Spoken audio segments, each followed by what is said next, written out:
Hello students, today let's take up the chapter Natural Disasters.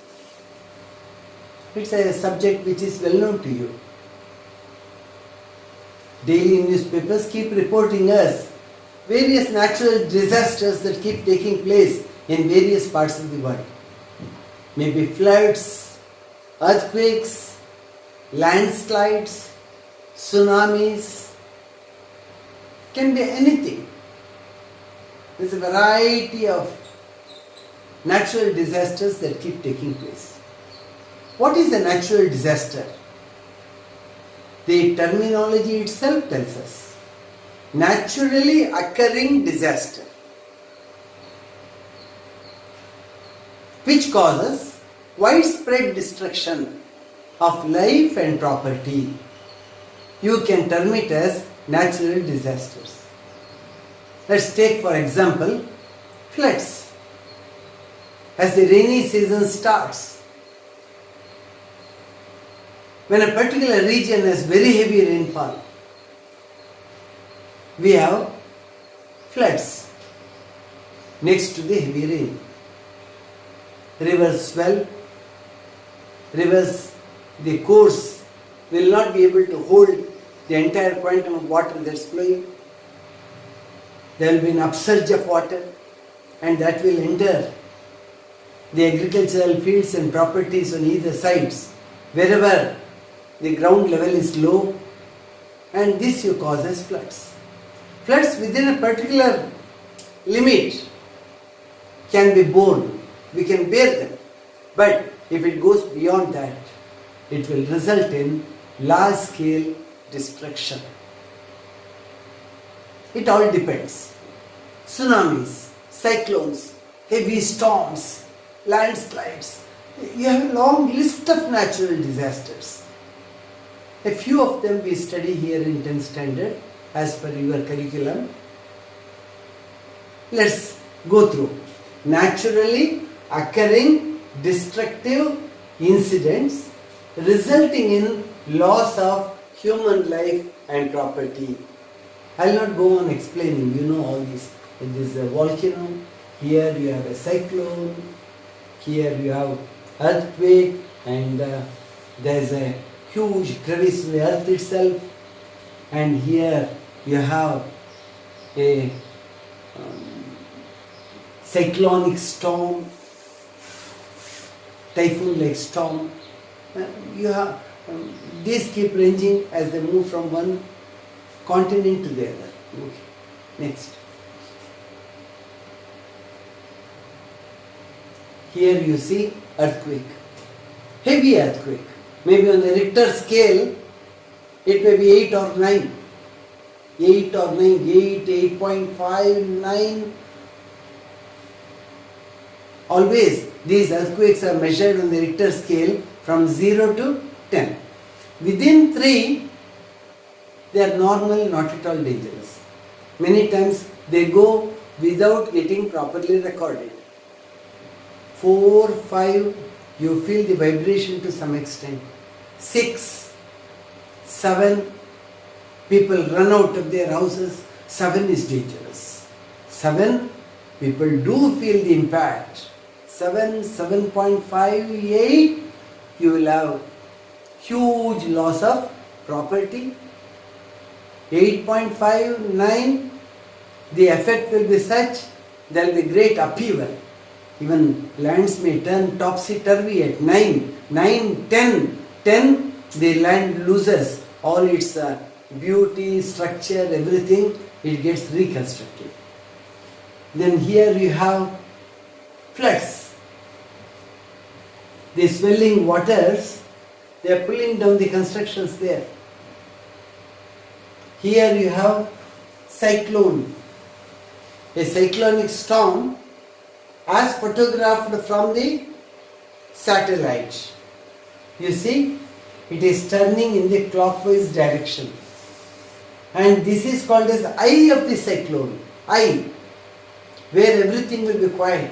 Here you have fast moving winds, but at the center everything will be very quiet you call it as the eye of the cyclone, And this huge structure, this part will have a lot of clouds, heavy rains will be there, and cyclone will be moving from one point to the other. It will be moving, and all the time the scientists will be observing, and they will be studying the direction in which it is moving. Then here you have landslides. See the line coming down on the slopes of the hills. Usually it happens because of the unplanned cutting of trees. Destruction of forests on hillsides will lead to landslide. As it happened in Coorg last year, or year before last, I think so. There was a vast amount of landslide all over Coorg. Then here you have avalanche. See, you have a valley. Through that valley a river is flowing and water is in the form of ice, and a huge block of ice is coming, huge block. It may run to even squares and squares of kilometers. It's coming, rushing, gushing, and it will destroy.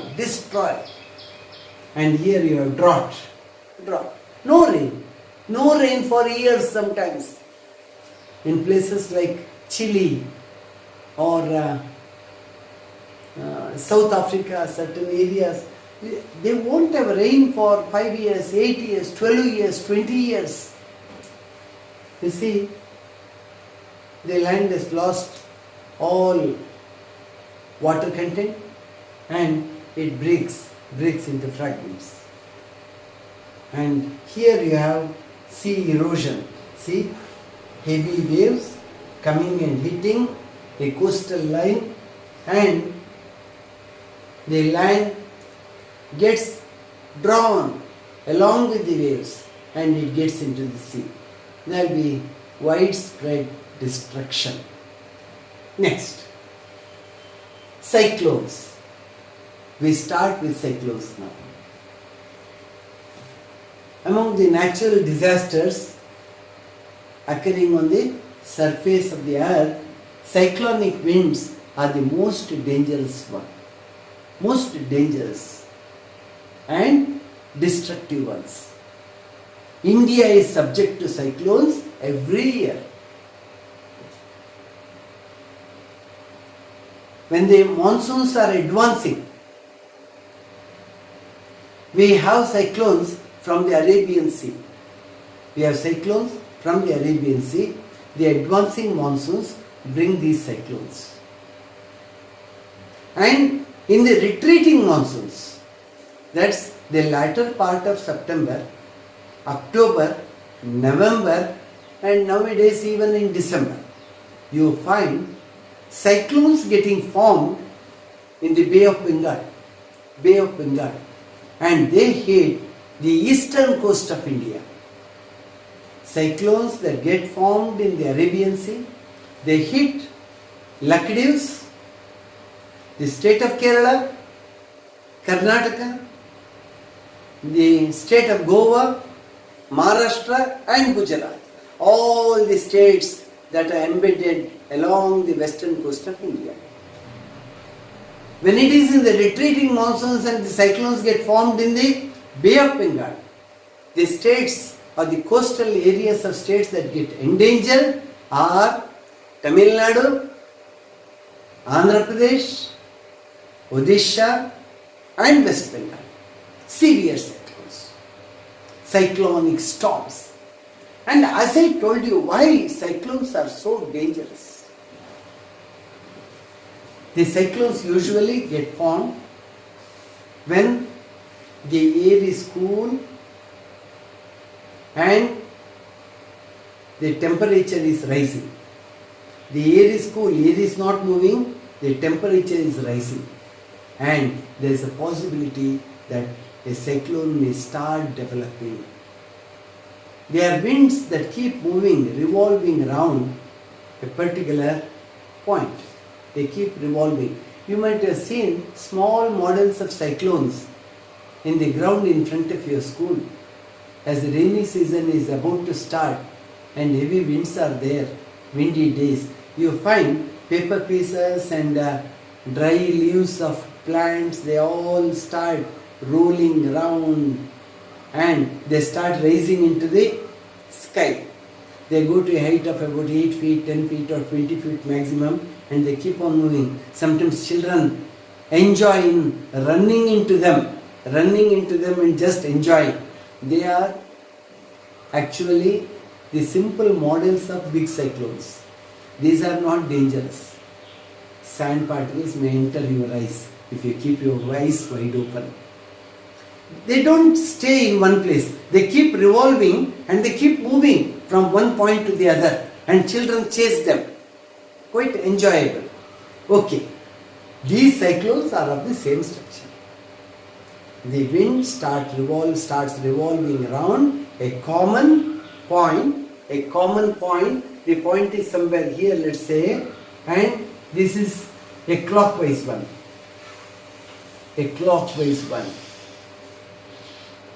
Say in the northern hemisphere, they will be in the clockwise direction. In the southern hemisphere, they will be in the anti-clockwise direction. Cyclones will always be in the anti-clockwise direction. Here, at the center, where I said the eye is there, you won't have high-speed winds. Everything will be calm and quiet. The heavy winds will be revolving around that eye. Here, the winds may be revolving at a speed of 60 kilometers per hour, 80 kilometers per hour, 100 kilometers per hour. Sometimes, when they are on water, in the high seas or oceans, the speed goes on picking up from hour to hour.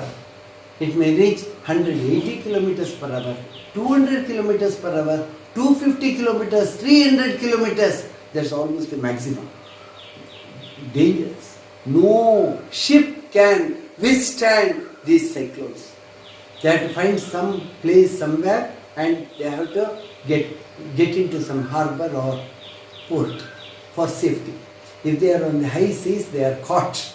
They are caught by the cyclone and you can be sure they get destroyed. So they keep moving around and these high-speed cyclones, as far as they are on the sea or ocean, there may not be much to be destroyed. If ships get caught, they get destroyed.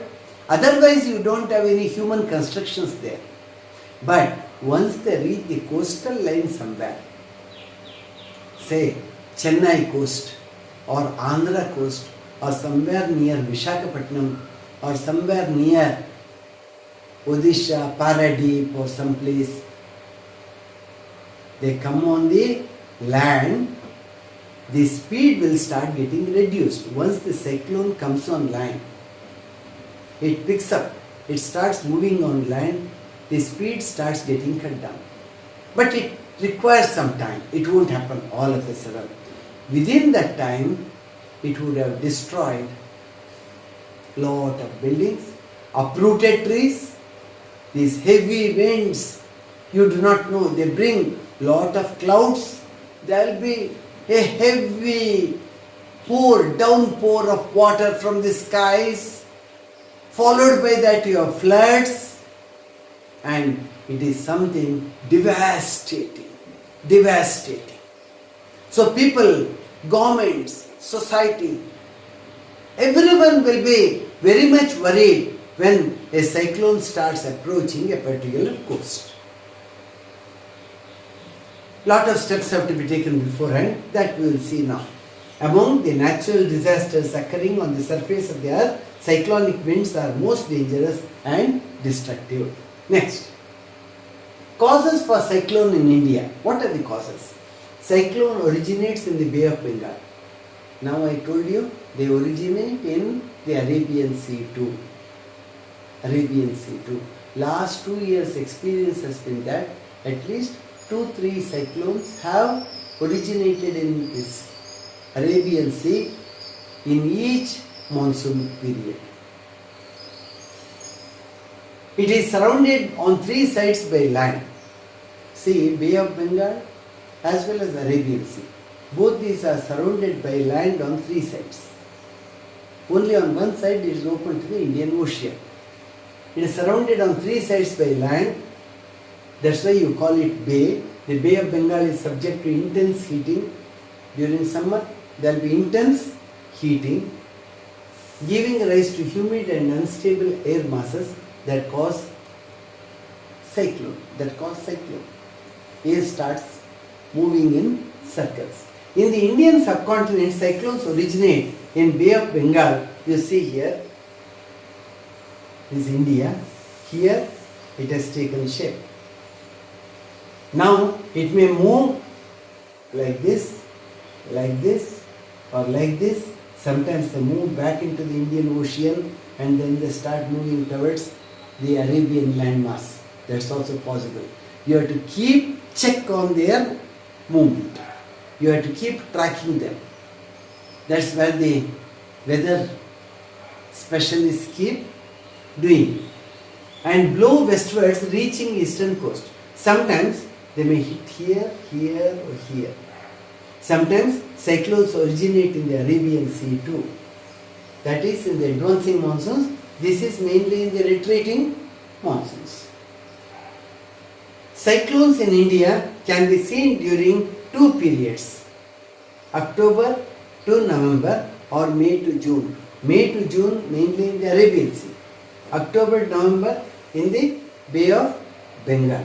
But sometimes they will have their effect in the other sea mass too, water mass too, and there will be yet another cyclones taking place, taking shape. Okay, next. Now what are the effects? We have discussed it a bit. Let's go through the notes now. Tropical cyclones which happen in the tropics. Tropics, there can be temperate cyclones too. Tropical cyclones, they originate very close to the equator, cause heavy rainfall and landslides. There will be heavy rainfall. There can't be a cyclone without rainfall. A cyclone is always accompanied by thick clouds and heavy downpour. They cause a lot of harm to towns and villages, especially Chennai city, when it was bashed by the cyclones last year as well as the year before last. People suffered a lot, causing severe damage to kacha houses. All kacha houses, they tumble down. Coastal business like shipyards and oil wells, they get destroyed. They harm the ecosystem of the surrounding region. Most of the trees get uprooted, plants get destroyed. Civic facilities are disturbed. Electric poles get uprooted, telephone poles get uprooted. Agricultural land is severely affected, especially in terms of water supply and soil erosion. The top soil will get destroyed. That will get washed out. It causes harm to human, plant and animal life. Communication systems are badly affected due to cyclones. They are badly affected. Next. What are the preventive measures? What can people do to see that they get harmed to the minimum extent possible? Evacuation of people from low-lying areas. Once cyclones are there, transportation gets severely disturbed. People will not be able to move from place to place. Floods will be there. Roads get damaged. So what should be done? Government should see that people in the low-lying areas, they are shifted to places which are safe. Places at a higher altitude, shift them there. You open relief camps for them. Keep them there for 2-3 days till the floods recede. Keeping ready, see, evacuation of people from low-lying areas. Low-lying areas which get flooded with water. Keeping ready generators, because there will be an electricity failure. Generators. See, you have relief camps. If relief camps do not have proper lighting arrangement, There will be total confusion. So in a relief camp, you put up for 1,000, 2,000, 3,000 people. See that you have a generator, you have the minimum lighting facility. Then boats. Indian government is very well equipped nowadays with all these helicopters and the life supports and other transport facilities. Rerouting trains. Trains, they should not take route of low-lying areas. They should, either you stop the trains there and give them a new route for moving about. And buses from cyclone-prone areas, withdraw them. Don't run the buses now. Informing people constantly about the movement of the cyclone, TV and radio. You have to keep on informing the people as to where the cyclone is, what is the speed of the cyclone, where can it hit, what are the measures to be taken. Keep them well informed as to what is to be done. It's a very important measure. People should know what's going to happen and what is expected of them. Keeping army battalions in high alert, especially Navy, the Air Force, that be kept at high alert, providing for food, potable water that is proper for consumption, drinkable water, because water gets polluted. All right resources of water will get destroyed. So people will find it difficult to get potable or drinkable water, good water. So you have to make provision for that. Clothes. They may lose everything in their house. They may need clothes now. Medicines, medical facilities, some of the diseases that start spreading right in the relief camp itself because of improper facilities or any water they may drink, or they won't know what is polluted, what is drinkable. They drink water, they start suffering from diarrhea. So you need medical facilities readily available. Next, floods. Next to cyclone, we can learn about floods. They are closely associated. Floods can happen even because of heavy rains. Floods can happen because of cyclones. When there is a heavy rainfall and excessive melting of ice, say in Jammu and Kashmir or in the Himalayas, ice starts melting at a very fast rate. Then there can be floods even in summer. If the summer heat goes up, temperature, mercury starts soaring, the huge quantum of ice in the Himalayas will start melting. Where should the melted ice go, water go? Water will come down the rivers flowing. And that will result in flash floods. Flash floods. No rains, but there will be floods. And excessive melting of ice, the volume of water increases in the river, leading to its overflow. These are called floods. The river water not being able to flow in the river course. Water is too much for the river course. So there will be swelling. Overflows and occupies low-lying areas. See, low-lying areas have got this the river, maybe this the river, but both the sides, the low-lying areas have got flooded by the flood waters.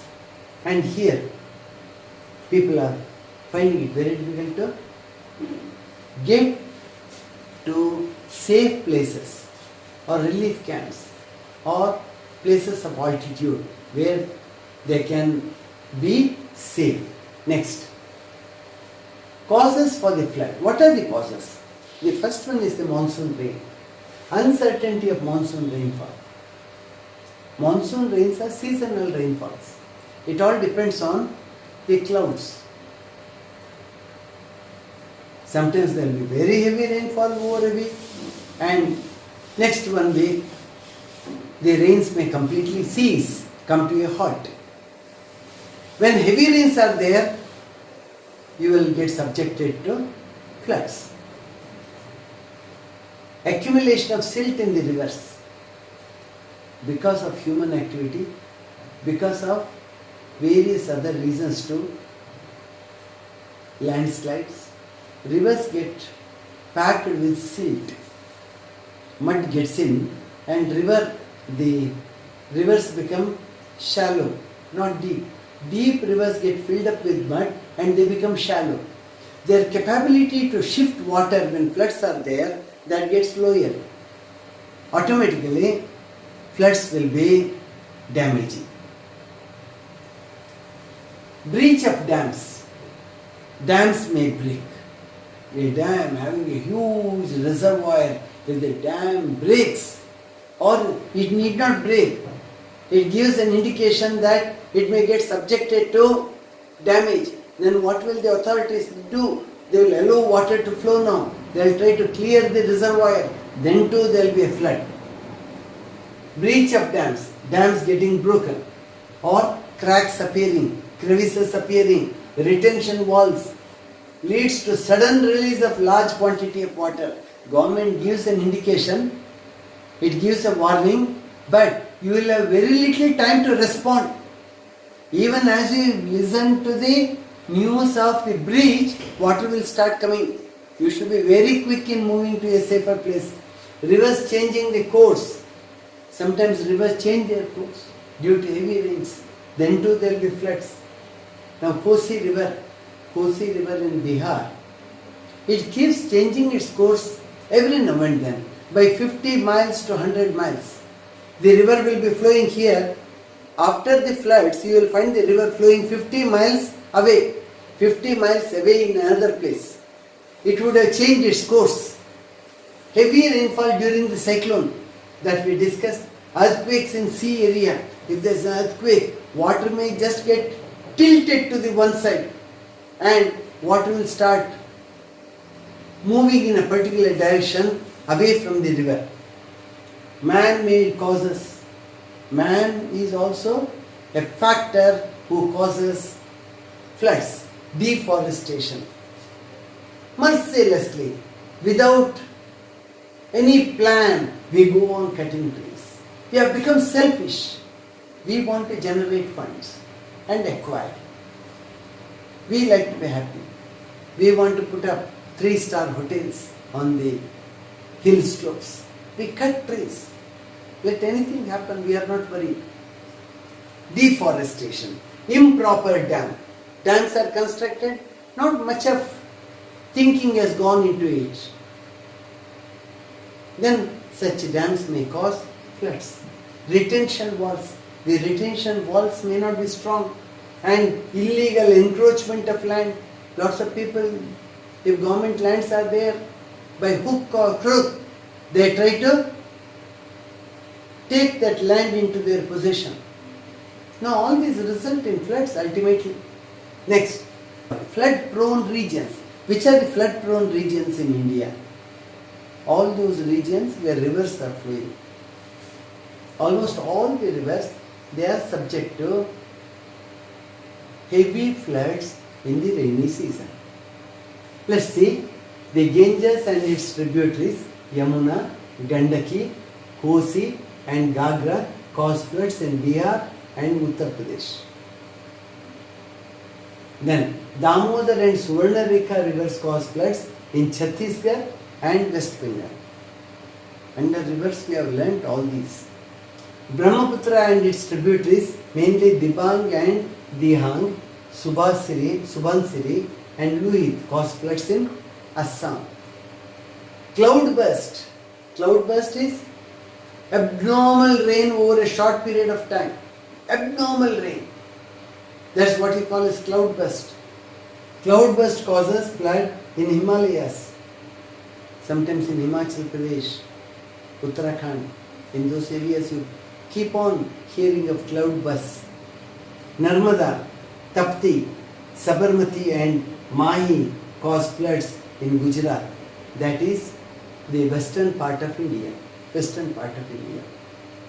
Then Krishna, Tungabhadra, Ghataprabha, Malaprabha, Doni, Bennehalla, they cause floods in Karnataka, northern Karnataka, and Kaveri in south Karnataka. Heavy flood, heavy rain in Coorg may result in floods along the course of the river.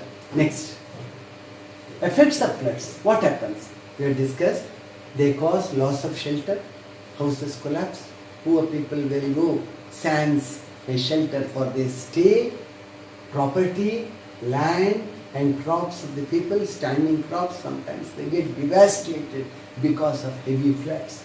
Telecommunication, electricity, supply and transport facilities, they all get affected. Sometimes for days together there won't be electricity because of floods. Besides, washing away the fertile upper layers of the soil, beautiful agricultural fields with the upper layer. That upper layer gets lost. It gets washed out. The farmer will be at a loss.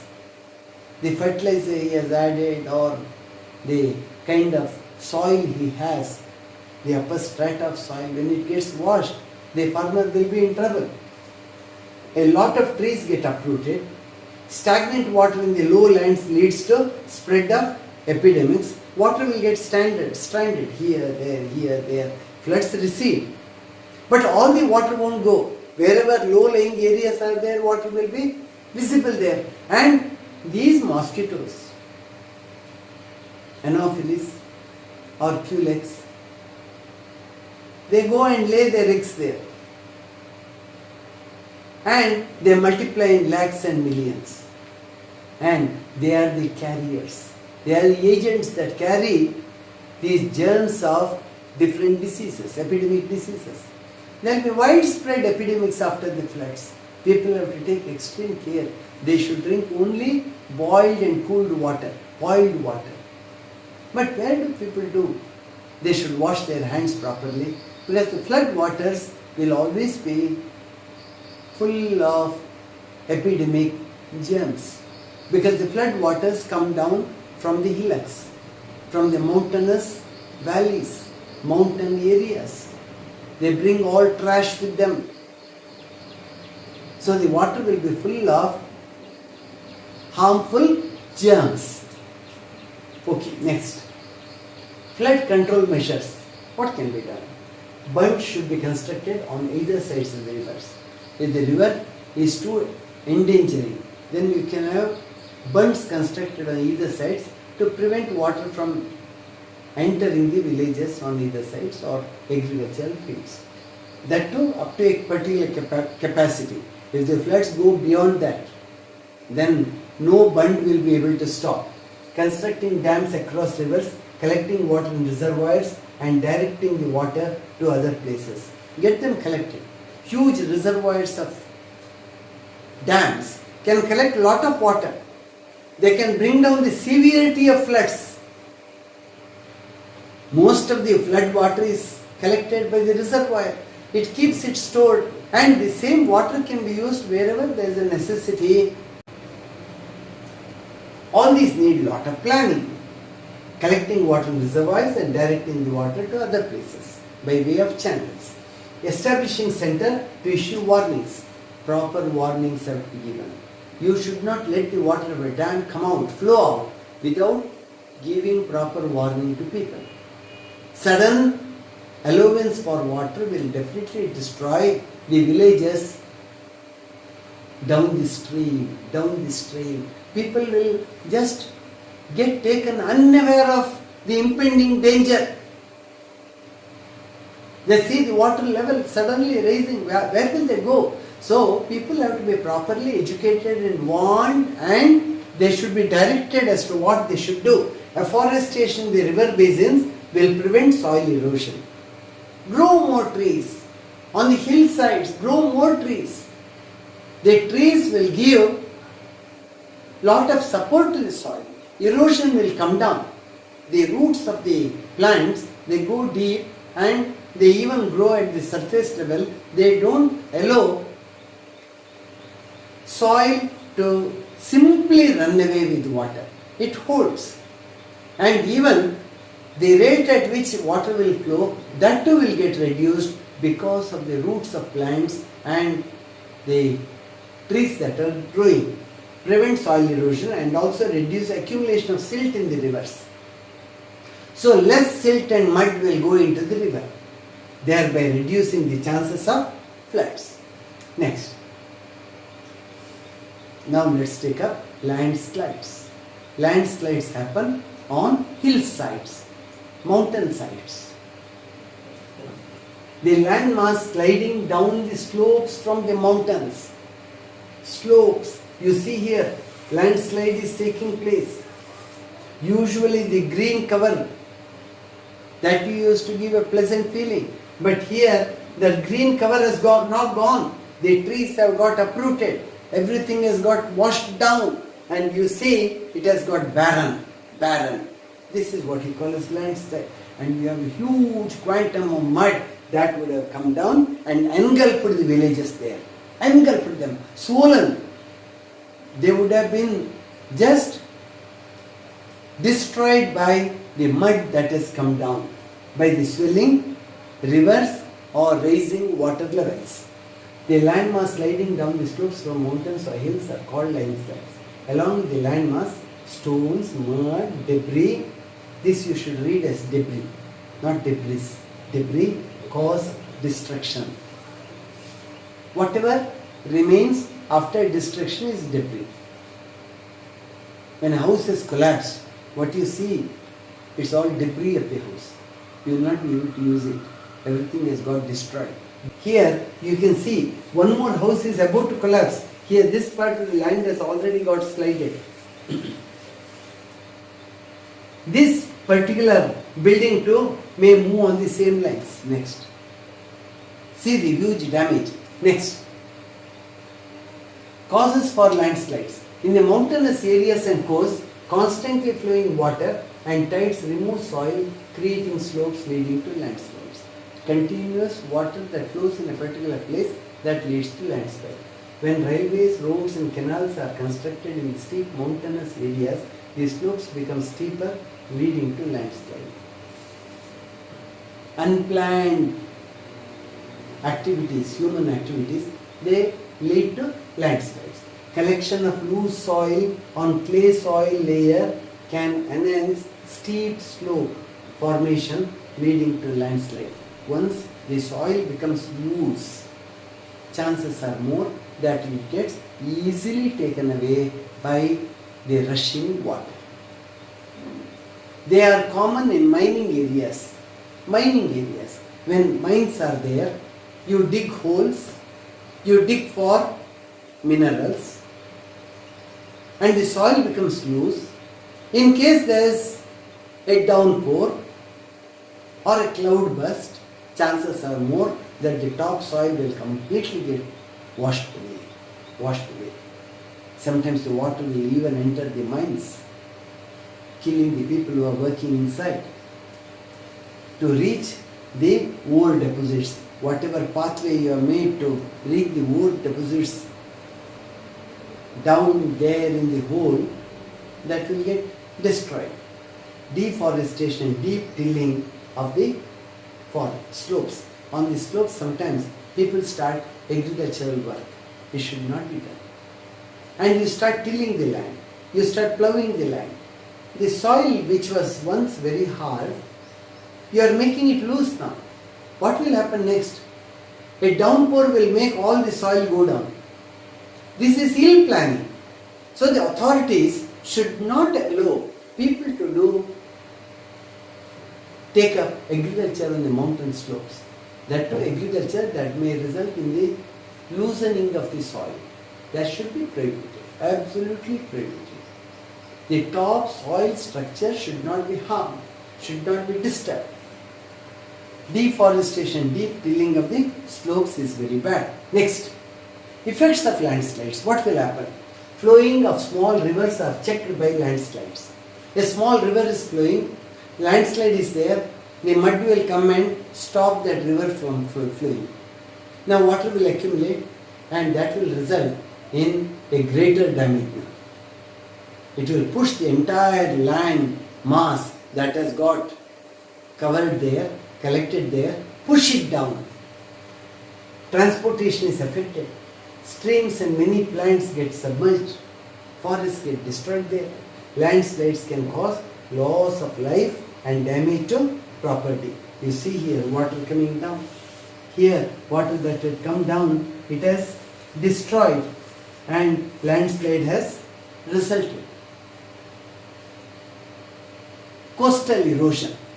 Whatever erosion takes place along the coastal line because of the sea water, you call it as coastal erosion. Sometimes in the rainy season, the waves will be terrific. The tides will be terrific. And the waves, sea waves that come and strike the sea coast will take away the soil. With every wave coming and striking, a chunk of soil is taken by the sea. And there will be a deep dent. That dent will result in destruction. That is what you call as coastal erosion. Erosion of land by the waves in the coastal land is called coastal erosion. Along Tamil Nadu coast, Kerala coast, Karnataka coast, Maharashtra coast, Goa, everywhere you have coastal erosion. There is something that strikes, one of the problems that we face during the rainy season, and lots of measures are taken by the society and the government to stop erosion. Still the loss is quite heavy. It is more during southwest monsoon season of high tides. Mainly in the high tides. High tides will be more in the advancing monsoons. Advancing monsoons will be terrific always. The southwest advancing monsoons will always be terrific. They cause lot of erosion. During this period, very high waves bash the coast, engulfing a huge landmass. They take away buildings, they take away coconut trees and other trees along with them. Lot of land gets totally destroyed. Properties of people will be just disappearing. Because of this, the coastal erosion is more severe along the west coast of Kerala, Karnataka, Goa, Maharashtra, Tamil Nadu and Gujarat. Next. Effects. What are the effects? Large amount of landmass submerges into sea. Soil of the land goes into the sea. Many houses and also property gets lost. Colossal damage occurs. Lot of damage. Prevention. How can you prevent? Prohibiting sand mining in coastal areas. Don't take away the sand from the coast. That may result in erosion later. Constructing retention walls along the length of the coast wherever waves are strong. If you find waves are strong in certain areas, you use huge boulders. Bring boulders and put them along the coast and build up a wall, a retention wall, such that these waves, tidal waves, do not cause that much of damage to the land. Next, stocking of large rocky boulders, what I told you now, along the coast to reduce the impact. Not small boulders, huge boulders. Even the sea waves should not be able to take them away. But still, they take them away over a long span of time, over years, and you have to keep on getting the land recovered. The most effective method of preventing coastal erosion is by growing mangrove forests. There are trees which are well suited to grow along the sea coast. They grow very well. They need that salty water of the sea that benefits them. They grow very well. Put those plants there, make them grow, have a belt of trees next to the sea which can give you a cover. A safety cover, a security cover. Grow along. Thereby, you will be able to save a lot of land. These mangrove trees will not yield easily. Waves will not be able to draw them or uproot them easily. The most effective method of preventing coastal erosion is by growing mangrove trees. Next, earthquakes. Another natural disaster. You do not know when an earthquake would take place. They happen. They happen suddenly, especially the Himalayan belt. Jammu and Kashmir, Himachal Pradesh, Uttarkashi, Uttarakhand, Assam, West Bengal. We do not come to know as to when it would happen. And they happen. When they happen, there will be wide-scale destruction. Vibration or movement of the upper layers of the earth. the upper layer of the earth, it gets vibrated because of the pressure from within. What is the pressure from the within? It will be mainly because of the volcanic lava. The lava that is there inside will be disturbing. You call it as magma. When it's in the interior of the earth, it is called as magma. Always there will be a pressure that is getting created. This pressure will be making the upper layer keep vibrating. Created inside is called earthquake. Now when the earth vibrates or the upper layer vibrates, the buildings and whatever constructions you have in the upper layer, they all get destroyed. Pressure increases in the interior of the earth. Construction of dams, deforestation, mining activities are the main reason. You construct a dam and you have a huge reservoir. The water that gets collected in the reservoir may put a huge amount of pressure on the interior of the earth. Deforestation, cutting down of trees, or mining activities, all these have to be done with proper planning. The economic, the profit that you get cannot be the only aspect to be kept in mind. You have to see all the after effects before you plan out anything. You see here how the earth has collapsed here due to quake. There, destruction is there. A lot of destruction has taken place due to earthquake. You might have seen on the TV when these happen in Uttaranchal and such places, we get detailed pictures of the same. We had a huge earthquake in Gujarat, a huge earthquake. That was on the Republic Day. Republic Day, children were carrying flags and going in a procession through one of the lanes, had buildings collapse on them on both the sides, and hundreds of children died.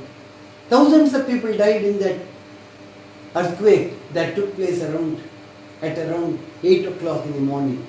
No one knew. No one had any signal. Suddenly the earth started vibrating and buildings started collapsing. Next. See, though it is not covered in detail in your textbook, I just put it because you should know, you have learnt in the previous classes too. This is the Pacific Ocean. Here you have Asia. And here comes India. It's not there.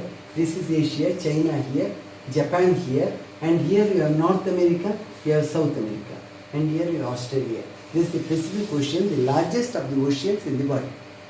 And along the coastline of the Pacific Ocean, you have a fault. You have a fault. Fault, there's a big crack. There's a big crack. And here you have the earth trembling now and then. So it's always prone to a lot of earthquakes here. Japan, that's why Japan is a victim of earthquakes.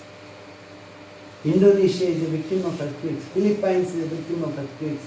Here California, the western coast of North America, the western coast of South America, Peru, Chile and these places in the western coast, they get subjected to earthquakes now and then. You call it as ring of fire. You have a lot of volcanoes situated all along here. It's called as the ring of fire. The ring of fire. That area is subject to earthquakes very frequently. Next. In India, all those parts which have been shown in dark colors, say Gujarat, Kashmir, Uttaranchal, then here, the northern part of Bihar, that is the boundary with Nepal, then Assam. These are parts which are normally subject to earthquakes. And here you have Latur. Latur comes in Maharashtra here. There's an epicenter of earthquakes. And here. See, Karnataka, almost it's very safe. This white color says it's a very safe area. North Karnataka, the central Karnataka is very safe. Sometimes you may get slight vibration when earthquakes happen here. But you won't have widespread destruction. Here you have Himalayas. The entire range of Himalayas is prone to earthquakes. That's why the states which are close to the Himalayas, they are all subject to earthquakes, including Delhi, Agra. Most of the cities in northern India, they are all subject to earthquakes. So they have to be prepared. The northern Himalayas, East Assam, Gujarat have witnessed most of the earthquakes. In South India, Koina, Latur and other places have experienced earthquakes. Next, effects of earthquakes. The severity of earthquake leads to destruction of property. If the earthquake is severe, very severe, there will be a lot of destruction then. It also leads to obstruction of transport, spread of infectious diseases and increased tidal activity. If it's on the coastal area, then there is a possibility that there will be huge waves. There can be a tsunami even. There can be a tsunami. Change in the course of rivers. Rivers that are flowing there, they may change their course. Precautionary measures to be taken.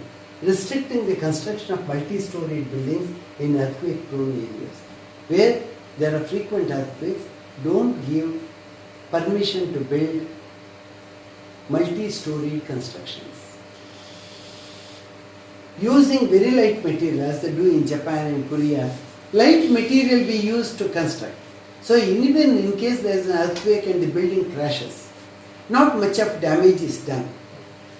Multi-story, using very light material for construction of houses in these areas. In Japan, they use very light material to construct their houses. So even if a house collapses, there won't be much damage. Constructing houses to ensure stability. Houses have to be strong. Part by part they should not collapse. It should stay as one single entity, providing basic amenities to the quake affected areas. In the quake affected areas, potable water or electricity you should be able to furnish without any much delay. Disconnecting power supply in the event of earthquake. You should have such engineering services that you can restore the electricity supply that has failed within no time.